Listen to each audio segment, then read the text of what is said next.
Shalom. I pray everyone who is watching this video is doing well on this beautiful day.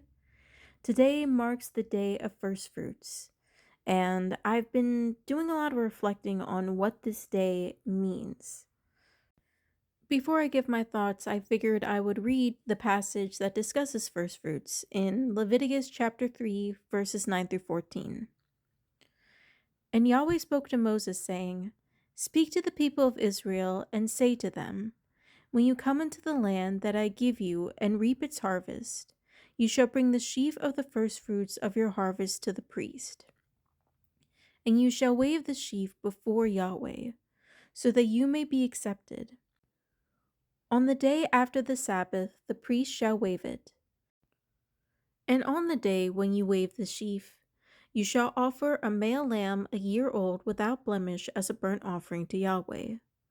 And the grain offering with it shall be 2/10 of an ephah of fine flour mixed with oil, a food offering with a pleasing aroma, and the drink offering with it shall be of wine, 1/4 of a hin. And ye shall eat neither bread nor grain, parched or fresh, until the same day, until you have brought the offering of your Elohim. It is a statute forever throughout your generations in all your dwellings." The idea of bringing our first fruits to Yahweh is exemplified all throughout Scripture. In Exodus 23, verse 19, it says, "Bring the best of the first fruits of your soil to the house of Yahweh your Elohim." In Proverbs 3, verses 9 through 10, it says, "Honor Yahweh with your wealth, with the first fruits of all your crops. Then your barns will be filled to overflowing, and your vats will brim over with new wine." There are many more references in terms of giving offerings to Yahweh and having it be the first fruits of what we have. However, I want to give specific attention to the story of Cain and Abel, because it really reflects the heart of what I've been thinking of in terms of reflecting on this celebration. Genesis 4, verses 1 through 7 says, "Now Adam knew Eve his wife, and she conceived and bore Cain, saying, I have gotten a man with the help of Yahweh. And again she bore his brother Abel. Now Abel was a keeper of sheep, and Cain a worker of the ground.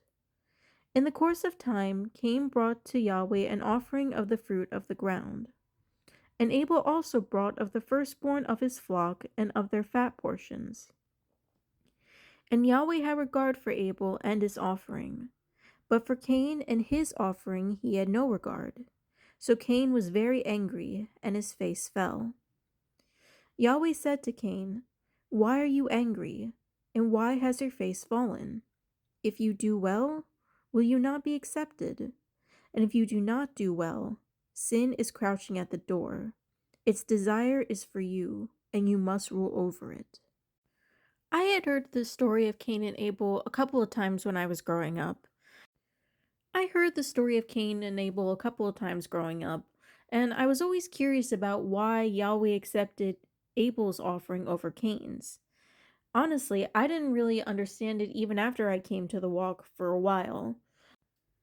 But now that I've done reflecting and studying on it, it's clear that the reason why Yahweh accepted Abel's offering is because Abel was giving the best of what he had. The firstborn of his flock with the fat portions. This would have been a very desirable thing for Abel to hold on to. And it's the reason why Yahweh was so pleased with Abel's offering, because rather than Abel keeping it for himself, he gave it to Yahweh. Meanwhile, with Cain, it just says that he brought an offering. It doesn't say there was anything remarkable about this offering. It doesn't describe it as being the first fruits or the best of his crops. It just says that he brought an offering of his crops. So what should we take away from the story of Cain and Abel, and honestly, any instance talking about giving offerings to Yahweh? Whatever it is that we have, we should be giving first and foremost the best of what we have to Yahweh. Whatever it is that we have in this life, we should be giving first and foremost our best to Yahweh.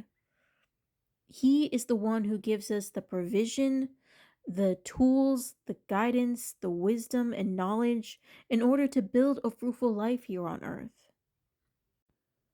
So, whatever blessings He has granted us with, we should be using the best of them to serve Him and to bring glory to Him. And it doesn't matter if you're not someone who isn't exactly super rich or wealthy. The amount itself isn't what matters. What matters is the intention behind it. Think about the widow's offering in Mark 12.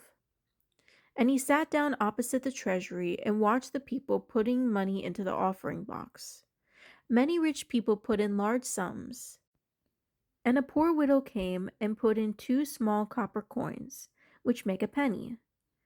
And he called his disciples to him and said to him, "Truly I say to you, this poor widow has put in more than all those who are contributing to the offering box, for they all contributed out of their abundance. But she, out of her poverty, has put in everything she had, all she had to live on." Mark 12, verses 41 through 44. So reflect on what it is that you have in this life, whether it be your money and resources, your skills and abilities, your wisdom and knowledge, or even just your time. Yahweh is the one who has given us all the blessings that we have in this life. So we should be using those blessings first and foremost to honor Him.